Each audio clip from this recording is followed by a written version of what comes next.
Hey D-Gens, welcome back. I'm Inoki Noel, and today we're watching more One Piece. That last episode had me on the edge of my chair. I had to leave for Pokemon Indianapolis Regional Championships for the card game. I play the card game. I used to play really competitively. We're getting back into it. If you know, you know. But I was kind of on the edge of my seat leaving. I felt like I left at a very good but bad stopping point. Good because nothing awful quite happened, but we're also kind of at the peak. Like Luffy just entered the fight. Luffy came in and was like, I'm saving you. You're my brother. I will save you even if that means I die, which is such a crazy statement for Luffy. Him saying those words with his full chest is just a sentiment in itself. Luffy has never ever let anything get in his way of becoming the Pirate King or the next step of him becoming the Pirate King. Yes, he cares about the people around him and he does everything he can to save and help when he feels it's morally just. However, he's never kind of stated that he would sacrifice his life for somebody, especially in the sense of like, I don't care what happens here. I'm your brother and I'm here to help you. And that is quite literally kind of putting his dream in second of, you know, finding the One Piece, being the most free of them all, becoming the Pirate King. It kind of like took me off guard. And I kind of knew that Luffy felt like that, or at least I could assume that. But hearing him say it in that moment really struck a chord with me. And I've been thinking about it ever since I left. Also, on the other hand, what a horror for Ace to watch his brother, the boy that he grew up with, the boy he is closest with, come in to try to save him in the most crazy circumstances where a lot of people are going to die, where there's going to be a lot of casualties. I mean, he's already watched Oris Jr. fall before him. I'm sure he's going to watch a bunch more of his comrades fall before him before he meets his fate or gets saved. And there's a lot of survivor's guilt that will happen with that. For sure. I mean, even on both ends. I also want to reiterate a little thing. I know I was talking a lot about Garp and how much of a horror story this is for him and how he's in a very weird position in himself. I think I only mourn and feel really, really bad for Garp because I just don't know how compliant or the circumstances of him being compliant in certain things in the Navy, if that makes sense. He's obviously has a high enough rank and a title of being a hero for, you know, capturing Goldie Roger, right? He has this notoriety to him and this respect to him and this immunity because of that title. But I mean, he was also compliant in watching a woman quite literally through sheer willpower keep her child inside of him until he was born because the Navy wanted to kill a baby. Like that is just one thing that makes me sick to my stomach. And I'm sure there's so much more that he has been compliant to and that he knows of that will probably make me feel sick to my stomach otherwise, you know? I just wanted to be very clear in the fact that I do feel bad for Garp and my heart hurts for Garp, but also in ways it doesn't, you know? Like those are such human feelings, no matter who you are as a person. Watching your family get executed in front of you or someone that you care about, like that is just such a painful thing, no matter how good of a or bad of a person you are. That is something that like you can empathize from human to human. You know, just because I empathize with Garp doesn't mean I think he's a good person. And I just want to make that so clear before I move forward. I know a lot of people on Patreon, because this episode hasn't been released on YouTube yet, we're just like, oh, this and that. Da, da, da, da. Garp's an awful person. How could you, you know, all Navy, all cops, even Garp and Kobe. Like, yeah. Actually, yeah, I do agree with that. You know, like they have to be compliant to an extent. You know, people can also turn a page and try to progress and try to stand up against organizations that they're a part of. You know, like that is also an option, but it's also a big beast to handle that takes time, numbers, and so on. You know, it's a very complicated situation here. But yeah, I just want to clear that up and get that out of the way before we move forward. So yeah, I'm going to go ahead and hit play and kind of just see how this war progresses.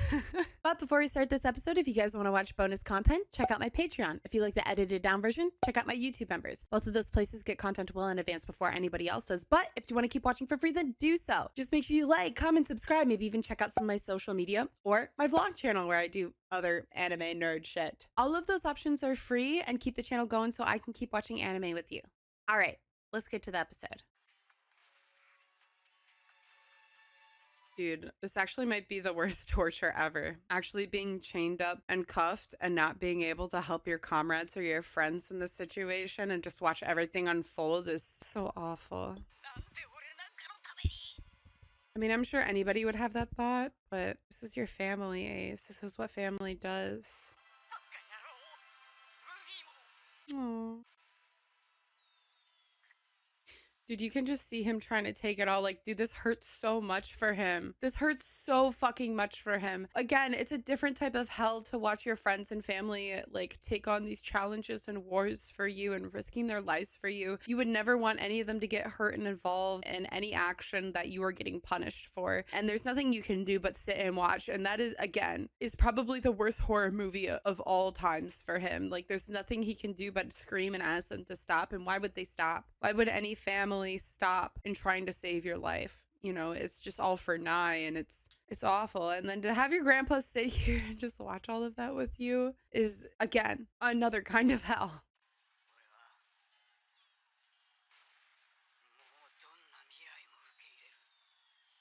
Oh.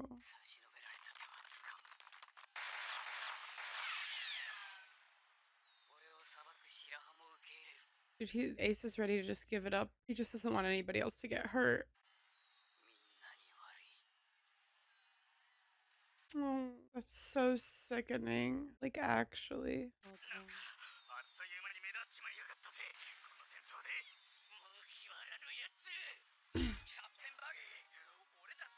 Bro, the way that they're thinking about being outshined is insane. Nothing about their lives. They just want to be flashy like Buggy or Luffy. Actually, they want to be Luffy.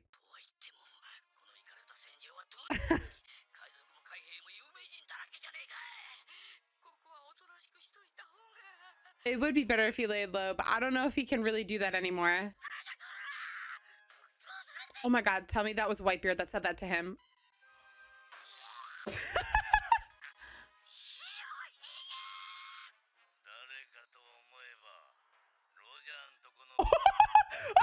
recognized him from Roger's ship! Bro, wait, hold on. Does he still look at him like a little boy or what? He's like, aw, how cute. You're all grown up now. Or is it like on site? Oh my god, they're starstruck. Imposter syndrome is hitting Buggy really hard right now.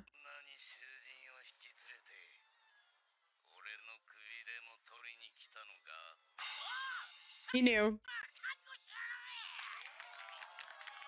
Buggy's like, this is my last day alive.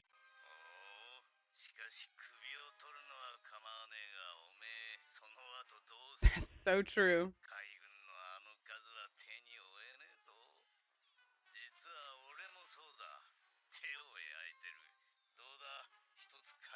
He's so fucking casual about it. I bet Whitebeard could actually smell the fear off of Buggy. I mean, you could probably just see it painted all over his face while he's like quivering in fear, trying to be confident, leading these prisoners. But the fact that he's like, hey, yo, bro, you know, like I kind of got my hands full. Even if you kill me now, like you're kind of cooked, buddy. I mean, Buggy. So why don't you just team up with me for the time being? You know, no hard feelings. We'll just get this shit done. That's insane. He's like, you can give it a shot after that. Holy shit. They think he's so cool. Now Buggy's gonna say yes. Holy shit. Common sense is out the window, bro. Buggy's chasing a dream now. He's hungry.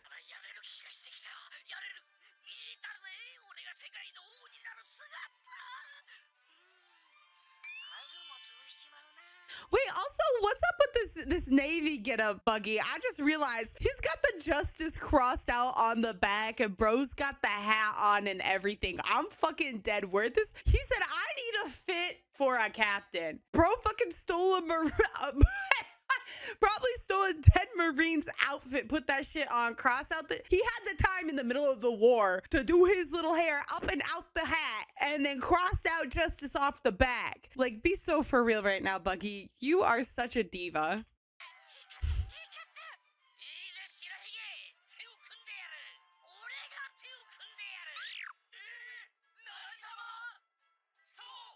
Oh my god.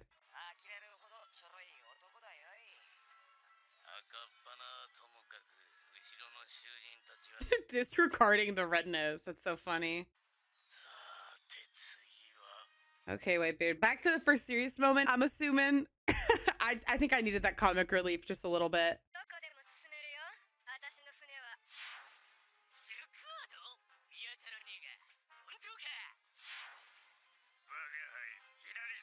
All right, so we just all rolling up to different positions right now.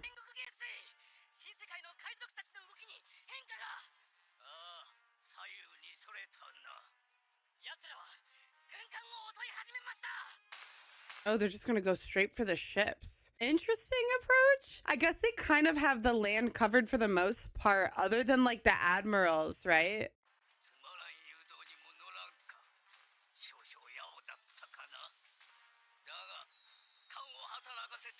The fact that they tried to do a simpleton trick against Whitebeard is low-key kind of like a backhanded insult on the lows, you know?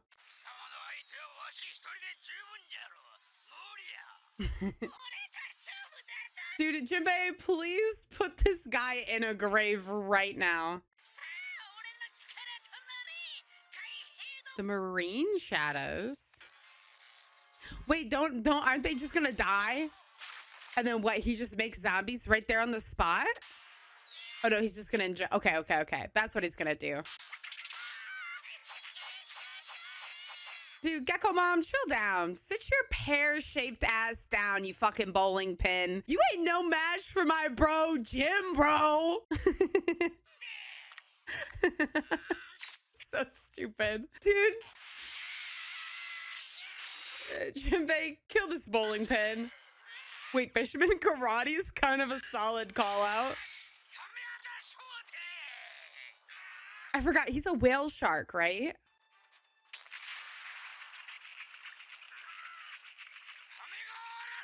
He's so cool. I can't wait for the animation jump in some of these fight scenes. They're gonna be so gas.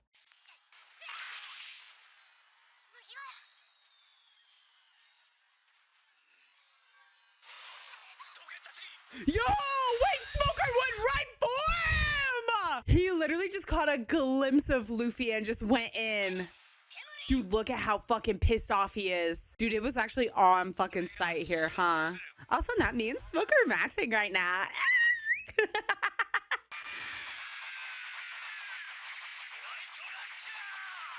Holy bros, just shot off like a fucking missile.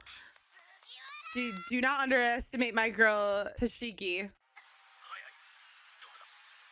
Yeah, he's fast as fuck now. He has not seen him since Alabasta. He doesn't know what he's fucking capable of. Luffy had some significant battle growth since he's last saw him. But also... yeah, Smoker for sure has grown since he's last seen him too, no?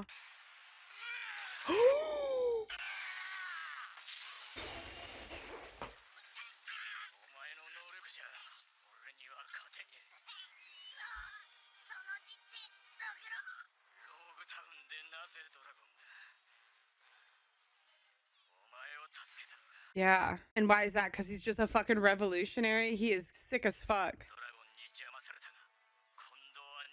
Does Dragon really believe in Luffy? I'm a little confused what he means by that. That is something I feel like I should write down because I mean, since Dragon saved him in Town, right? And Smoker was there to witness all of it. I mean, Luffy wasn't quite consciously there for that, right? At the time, it was a very big mystery for us. But we see the revolutionary that Luffy is by himself, right? And it's not even in the sense of like he has a plan to, how do I word this? He doesn't like go to a place and decide he's going to liberate them from the world government or anything, right? He just stands on principle and his friends. Like his sole goal is not to liberate the world or have freedom. He wants to be the most free person in the world. He wants to become the pirate king. He wants to find the One Piece, right? It's a very simple, selfish goal, honestly.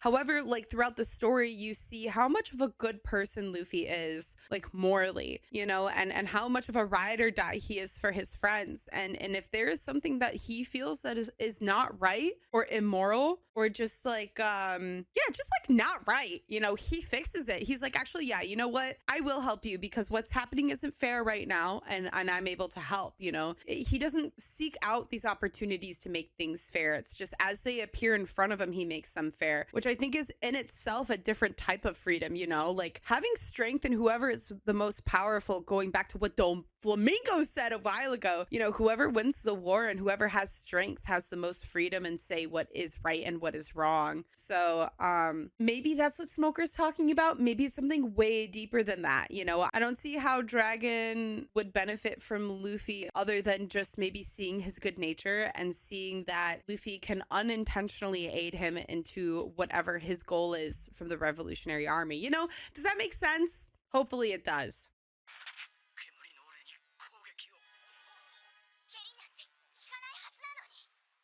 Yeah, well, she's a little built differently. Oh, wait! Oh, wait! Oh, she's mad! Oh, she's mad! Hold on, let me take that back for a second. Hold up, throw it all the way back. I was too busy yapping my mouth off.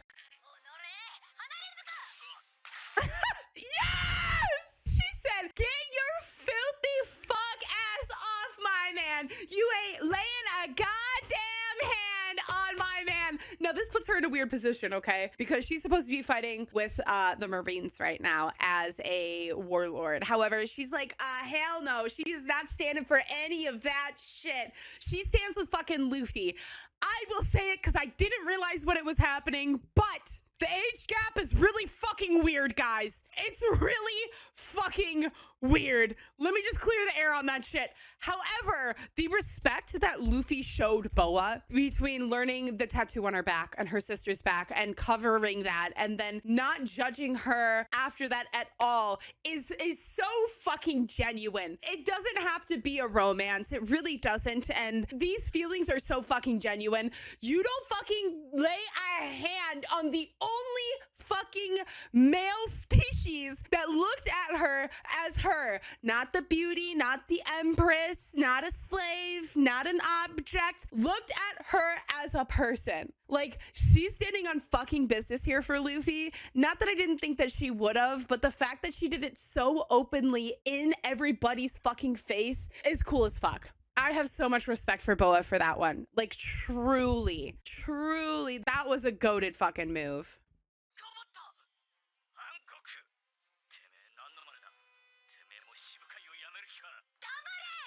Oh shit, she said shut the fuck up.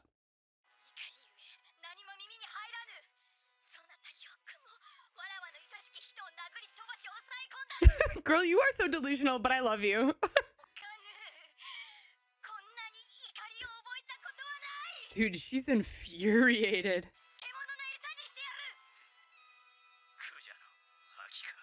The hockey. Whoa.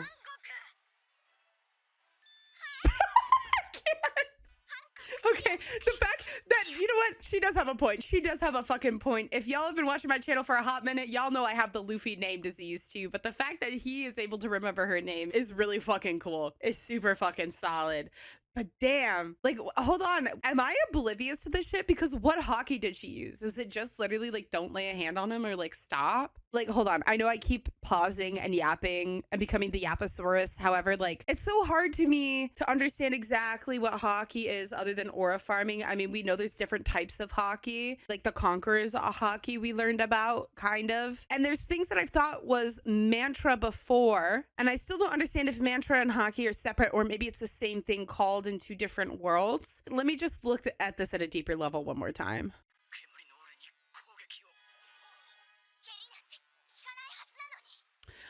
Is that the hockey then? Because she was able to kick him even though he was manifested as smoke. Like a normal kick would not be able to fucking hit him at all. So I'm assuming that's the Conqueror hockey. Maybe she's able to manifest her kick to actually hurt Smoker even if he is smoke. I felt like that was very poor wording, but I think you're picking up what I'm putting down. I love her so much.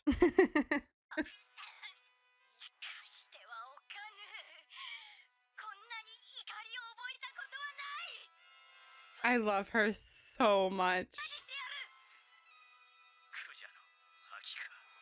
Okay, Hockey of the Kuja tribe, which I think she called as Conqueror's hockey at once, no? Or maybe not. Maybe it's different. Needless to say, it was hockey. That's how she was able to kick him.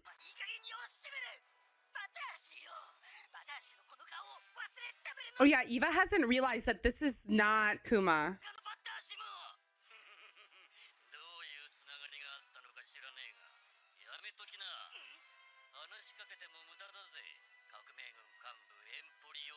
Oh, Flamingo, you gonna give Eva answers or nah?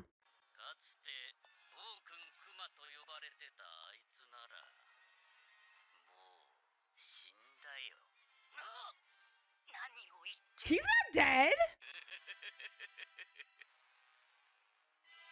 But he's not dead. But he's not dead. He just rolled up on us like 4 days ago. Do they know he's alive? I feel like they should know he's alive, especially if they sent him to go talk to Gecko Mom, right? And the Pickle Beam guy. And Kizaru saw him. So what you mean he's dead?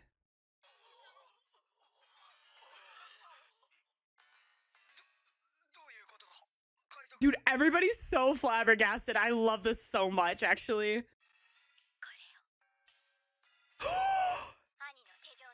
Girl, shut the fuck up. A real one. Oh, look at him shake. She's like, I held his hand. Goodbye. No, that's so sweet that she did that. Oh my god, she's gonna lose her shit, bro.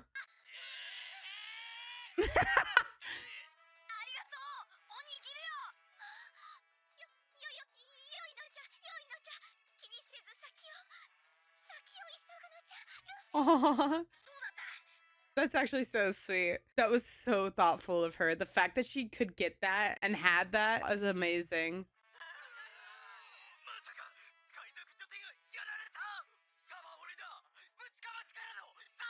Sumo wrestling? Bro, is everybody here stupid? Oh, girl, don't even think about the marriage! Smoker's about to kick your ass and you're thinking about marriage? Girl, kick Smoker's ass first, respectfully so. Love Smoker. But he's still a military dog, kick his ass. Oh my god, she's so beautiful. I'm so excited to watch her fight and just bring the fucking smackdown. Bro, turned that shit to fucking stone. Yeah, sweat that hair back, girl. Oh. Yes! Oh, she's so cunt. She looks up instead. Is that why she does that? No, deadass, is that why she does this? Is that why she's like... Is that why she's literally looking so far down on you that she's looking up? That is so fucking Oda funny. That is the Oda funnies right there. That's so good.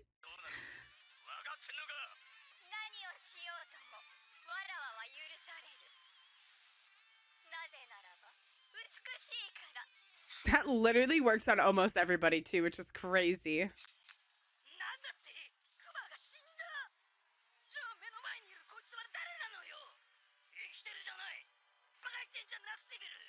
Well, you're about to learn about a pacifista, or whatever the fuck it's called. The robot.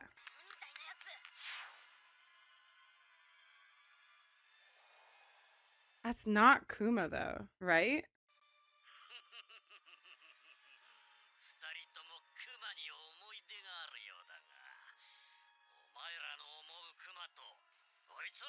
Okay, that's true, but can we go back and revisit on what you mean by like he's dead? Because he's not dead, bro.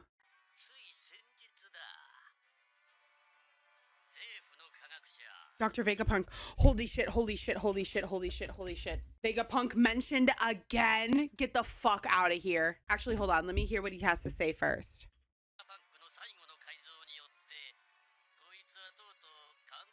Wait. On the real one? Which makes sense because he is holding the bibble.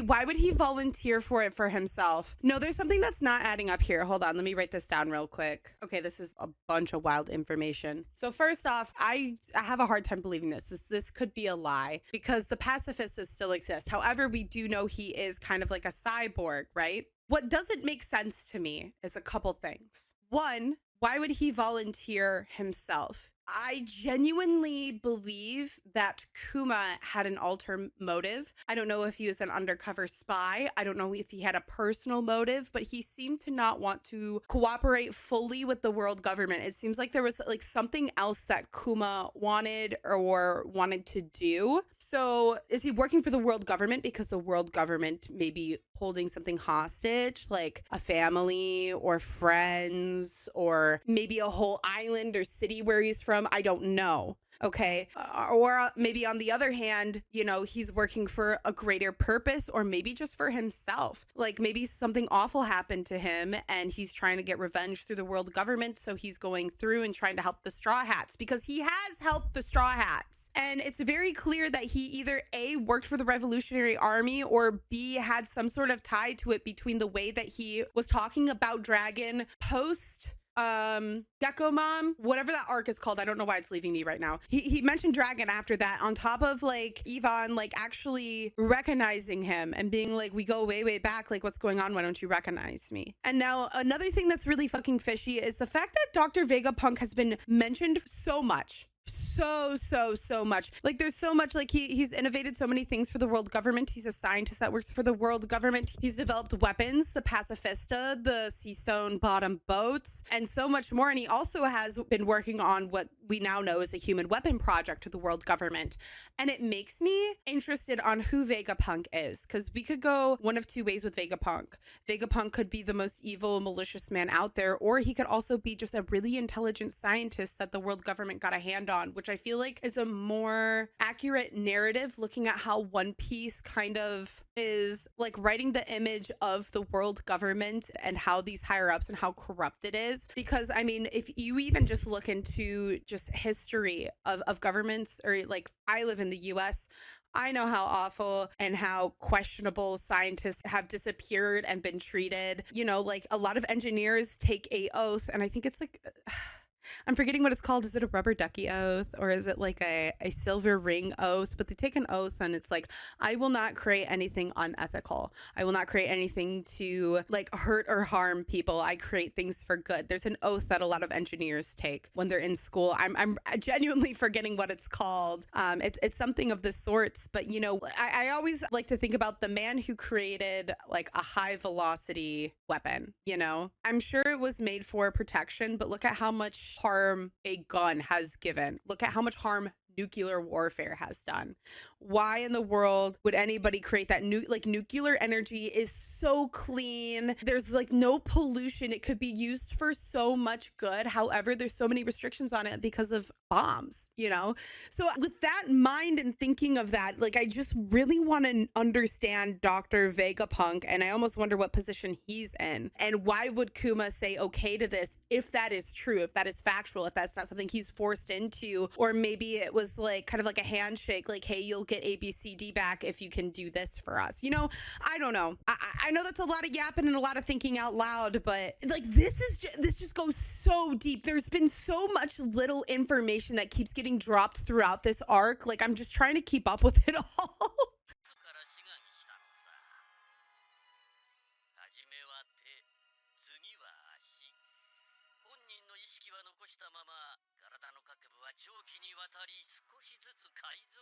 Which is so wild. Like at that point, just build a robot, no? Like what human aspect do they need?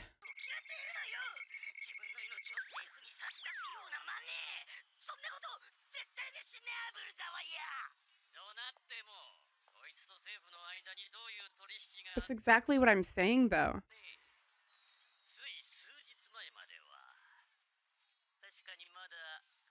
And was a couple days ago on Sabubi Bubble Island, right?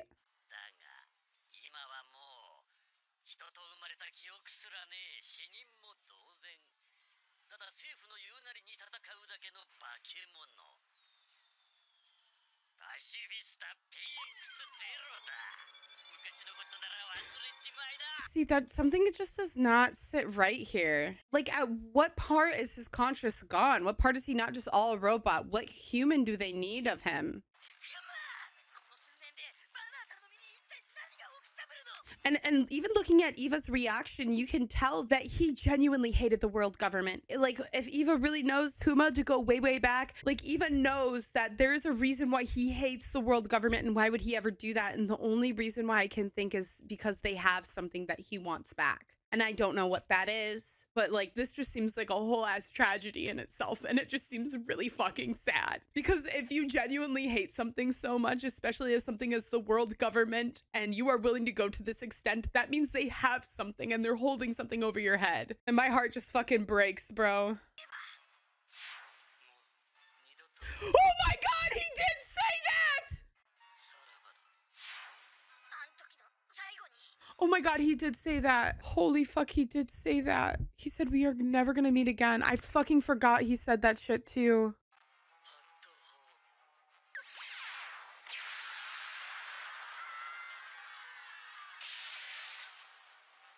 Yeah, no, that is him. That's his devil fruit. That is his pawpaw fruit. That is real. I mean, that's like highest treason to Eva. Man. I mean, that has to be so fucking rough, you know? That's a whole nother like subplot that's happening right here. And I can't even understand the weight of it, because I don't even understand how far back they go and what their backstories are. How does the Revolutionary Army come into play? Like, that just confirms it though, right? That they're both a part of the Revolutionary Army. No?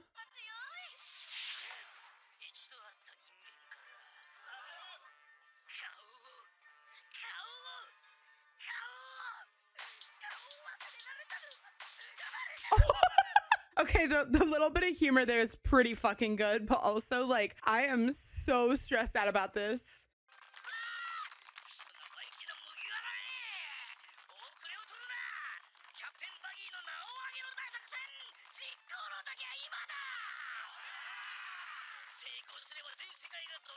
Okay, Buggy not literally running on his trail, not doing a damn thing. That is such a Buggy action. Buggy is such like a classic funny pirate, you know?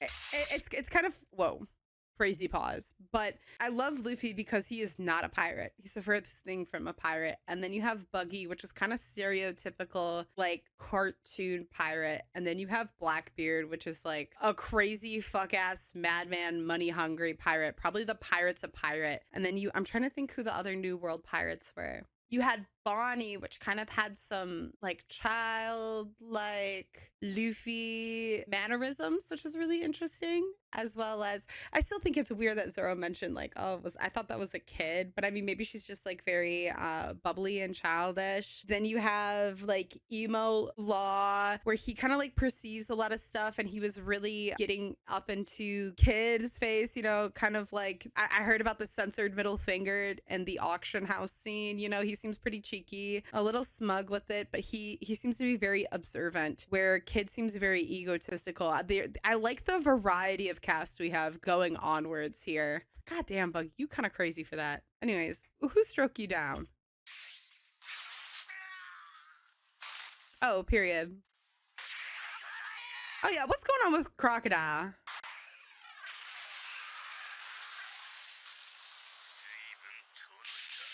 Oh, he threw him very far.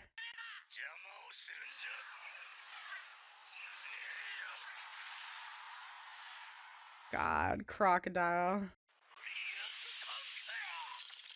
Whoa. Good shit. Knock him on his ass. Wait, is he gonna roll up with the warlords?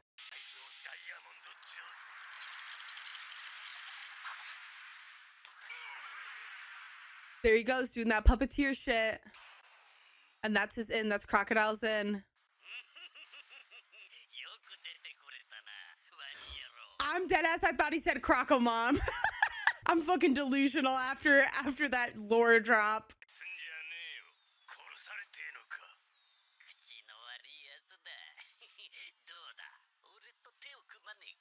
Team up. Okay.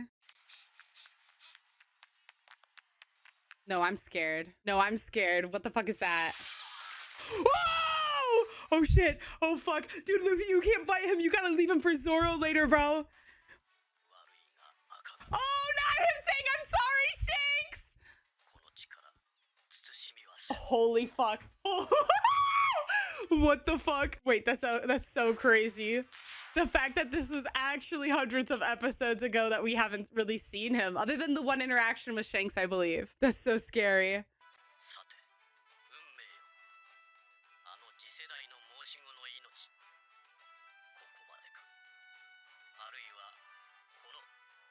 Dude, his eyes are so scary too. World's best swordsman, by the way, squaring up. Lone wolf ass motherfucker. Holy! Oh my god. Dude, did I just turn into the Yaposaurus that episode? Holy shit. That was filled with so much. Like, so much lore, so much confliction, so much callback, so many different subplots going on. Dude, this is just getting better and better and better by episode by episode by episode. Dude, there's nothing more than I wish in life to have everything else in my life pause, so all I have to do is watch One Piece. I swear. I'm sure a lot of you can relate to that. And I made a post a while back ago that I was getting pretty burnt on One Piece, just like due to the fandom, but the way that like the moment I just like think about Luffy sometimes and I go, actually, JK, none of that shit bothers me. Literally one episode of One Piece just revitalized my love, will, and want to keep watching and just keep fucking talking my head off. I love it. There's so much going on. I don't think I have any follow-up this time, you know. I feel like I made all of my points very clear as they were happening. Yeah, so let me just fucking load up the next one and let's go! Guys, thank you so much for watching these episodes with me, and I'll see you guys next time. Bye!